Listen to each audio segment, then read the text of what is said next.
안녕하십니까. 한나라당 정호김 원내대변인입니다. 오늘 개헌의총과 관련해가지고 안영한 대변인의 브리핑에 이어서 뒷부분의 토론에 참여한 의원들의 그 토론 내용을 일괄해서 말씀을 드리겠습니다. 오늘 총 25명의 의원들이 그 개헌과 관련한 자신들의 의견을 개진을 했습니다. 이 중에서 2명의 의원이 이 개헌 논의에 반대 입장을 피력을 했고, 나머지 의원들은 이 개헌의 당위성에 대한 그 많은 부분에 대한 논리를 개진을 했습니다. 그리고 이 마지막에 끝까지 이 토론에 참여한 의원들이 50명 정도 됩니다. 오늘 마지막 그 김무성 원내대표께서는 이러한 그 치열함으로 개헌에 대해서 논의를 해야 됨에도 불구하고 50명만 그 끝까지 토론에 남았다라는 부분에 대해서 우리가 좀 더 치열한 그런 분위기 속에서 국가 100년 대계를 논해야 되지 않는가라는 말씀이 있었습니다. 특히 오늘은 주로 그 개헌의 당위성에 대한 주장들이 많이 나온 만큼 내일 계속되는 의총에서는 권력 구조의 문제뿐만 아니라 이 시대 그리고 변화의 조류에 맞는 국민의 기본권 조항이라든지 다양한 개헌과 관련한 쟁점에 대한 논의가 있기를 기대한다는 그런 원내대표의 말씀이 있었습니다. 내일도 여전히 예정과 같이 2차 의총이 있을 예정입니다. 그러면은 간략하게 오늘 후반부에 발언한 의원들의 발언 내용에 대해서 말씀을 드리고, 그 다음에 지금 어제 오늘에 이어서 그 재외국민 투표권과 관련해서 여러 가지 논란이 있습니다. 그래서 이 부분에 대한 논평도 함께 하도록 하겠습니다.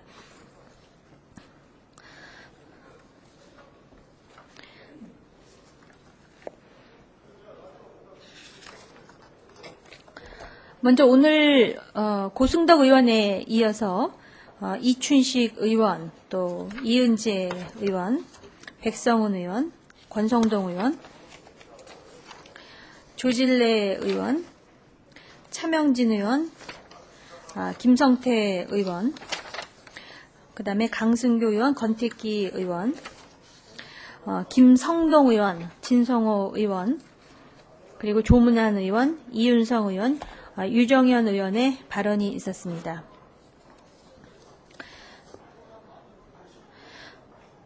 이춘식 의원은 특히 현행 헌법과 관련해가지고 이 기본적으로 민주주의의 원칙은 삼권 분립의 원칙임에도 불구하고 그 예산 편성권이라든지 또는 입법권이라든지 또는 국정감사법에 의한 국정감사 권한이 행정부에 있는 것에 문제점을 제기를 했습니다. 그리고 선진국의 예, 특히 미국의 헌법을 보면은 모든 권력은 미국의 의회에서 나온다라는 규정이 있는 만큼 앞으로 그 개헌의 당위성과 함께 개헌의 방향은 바로 이러한 그 초법적인 대통령의 권한 중에 국민으로부터 나온다, 의회로부터 나온다고 한 국민의 대표기관으로서 국회가 수임해야 될 권한에 대해서 강조를 했습니다.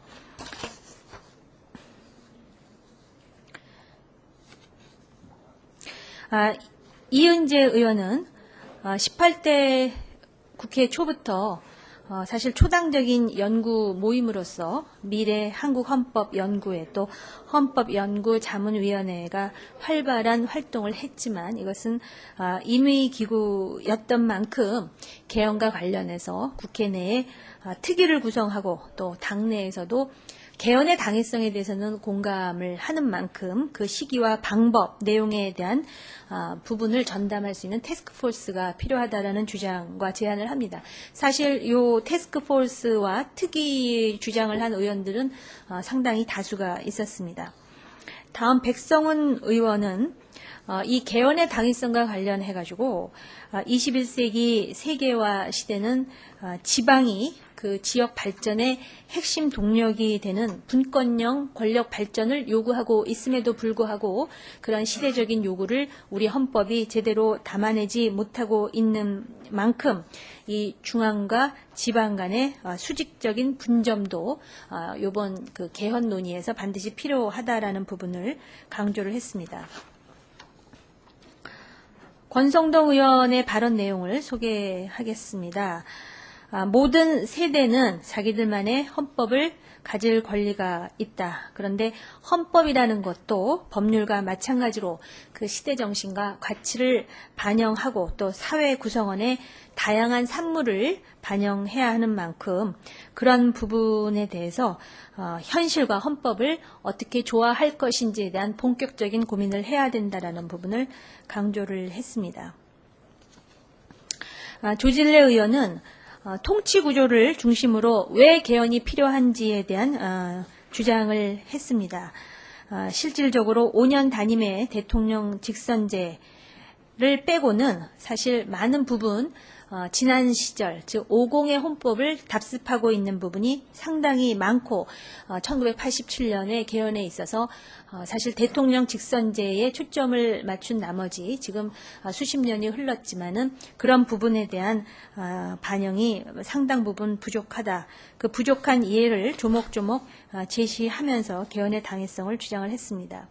차명진 의원의 발언과 관련해서는 본인이 발언을 한 후에 기자 브리핑을 한 것으로 제가 알고 있습니다. 다시 한번 요약을 하자면 세 가지 이유에서 개헌 논의에 반대를 하는데 첫 번째, 그 개헌의 목적이 좀 불분명하고 지나치게 다양한 것이 아닌가라는 부분.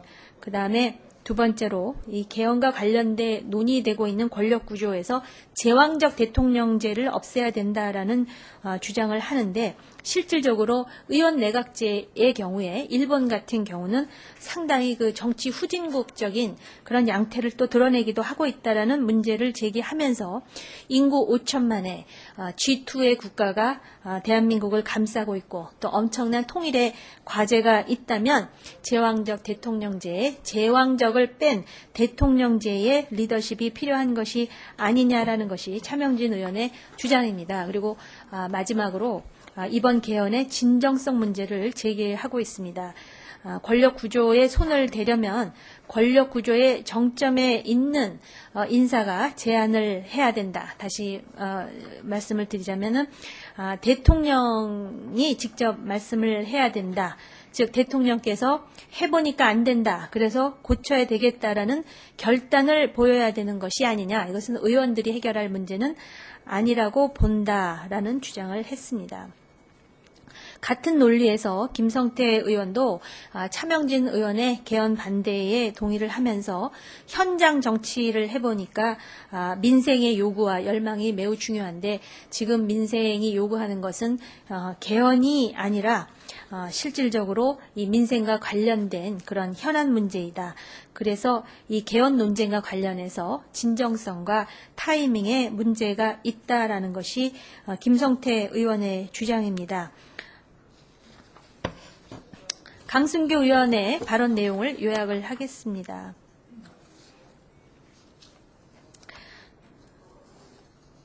개헌 논의가 진행되면서 여러 가지 오해, 곡해, 또 패러독스가 제기가 되고 있다. 또 개헌의 장 외에서 불신과 또 개헌 주체들에 대한 의구심들이 공존하고 있는 것 같다. 그런데 이런 것들까지도 모두 논의의 장으로 끌어들여서 우리 체제만 바꾸는 것이 아니라 이 문화를 바꾸는 그런 그 작업이 필요하다라는 것이 강승규 의원의 주장입니다. 권택기 의원의 주장과 관련해서는 지난번에 그 주제 발표를 한 내용과 거의 내용이 동일합니다. 즉 개헌 논의가 왜 이제 시작되었는가, 그리고 17대 때 개헌 논의에 대한 6개 정당 간의 합의는 무엇이었는가, 따라서 바로 이 개헌 논의를 하는 시점이 지금 시점이어야 하고 또 그 부분과 관련해 가지고 헌법 내용 관련 의총을 2단계로 해야 된다. 즉 특위 구성 그리고 대야 전략을 담당할 그러한 그 기구를 구성하는 것이 맞다. 그래서 오늘 의총에서 이것을 마무리하자라는 제안을 했습니다. 역시 그 김성동 의원은 개헌의 당위성에 동의하는 발언을 하면서 실질적으로 이 정치와 정략은 백지 한 장 차이다. 여야 막론하고 포괄적인 공감대가 필요하다. 그래서 17대 국회 당시 6개 정당의 원내대표가 합의 발표했으면 그 당위성에 공감하면서 오히려 시기와 배경을 따지려고 하는 것 자체가 정략적인 접근이 아닌가라고 문제를 제기하고 있습니다. 그리고 한나라당은 다수당으로서 이 개헌과 관련된 최선의 노력을 해야 한다. 즉 특위를 구성을 하되 성비, 연령, 계파를 반영하고 그 여당적인 특위를 하고 또 국회 특위를 구성하고 그러면서 대야 그 돌파구 마련을 동시에 해야 한다라는 그런 주장을 합니다. 그리고 실질적으로 국민과의 약속을 얼마나 잘 지켰는가 또 국민의 기대에 얼마나 부응하는가가 정치인으로서의 도리라면 우리가 기존의 한 약속에 대해서 약속을 지키는 국민에 대한 도리를 지키는 것이 맞지 않느냐라는 주장을 했습니다. 진성호 의원의 발언은 기본적으로 개헌에 대해서 당에서 공식적으로 논의를 하되 전문적인 태스크포스가 필요하다라는 것입니다. 그리고 한나라당의 공식적인 헌법에 대한 논리, 그 다음에 제안을 만들고 그 다음에 야당과의 합의 수순을 밟는 것이 맞다. 그렇기 때문에 한나라당 안을 만드는 것이 매우 시급하다. 그렇기 때문에 의원들의 모든 발언을 듣고 실질적으로 약속과 신뢰를 지키는 수순을 밟는 것이 맞다라는 주장을 했습니다. 조문환 의원 역시 개헌 시기나 강론에 대해서는 이견이 있으나 개헌의 필요성에 대해서 공감하는 만큼 기본적으로 태스크포스 그다음에 특위에 공감한다라는 발언을 했습니다. 장제원 의원 또 이윤성 의원도 유사한 취지의 발언을 했습니다. 특히 이윤성 의원 같은 경우는 이번에 개헌을 잘 마무리해야 한나라당의 정권 재창출이 가능하다. 그리고 지금 우리가 이 개헌의 문제를 가지고 대권 경쟁을 하기보다는 여러 의구심에 대해서 전공법으로 대처하면서 단합된 모습으로 국민에게 신뢰를 지켜서 결국은 개헌을 마무리해서 정권을 재창출하는 방향으로 나가야 된다라는 발언을 했습니다. 마지막으로 유정현 의원은 개헌의 당위성에도 불구하고 차기 권력 주자들의 입장에서 볼 때는 기본적인 대통령의 권한을 나누자라는 부분에 대한 여러 가지 의구심이 있을 수 있다. 따라서 그런 분권형에 대한 유보적인 의견을 가질 수 있다. 따라서 이러한 그 분권하에는 일련의 쿠션이 필요하지 않느냐.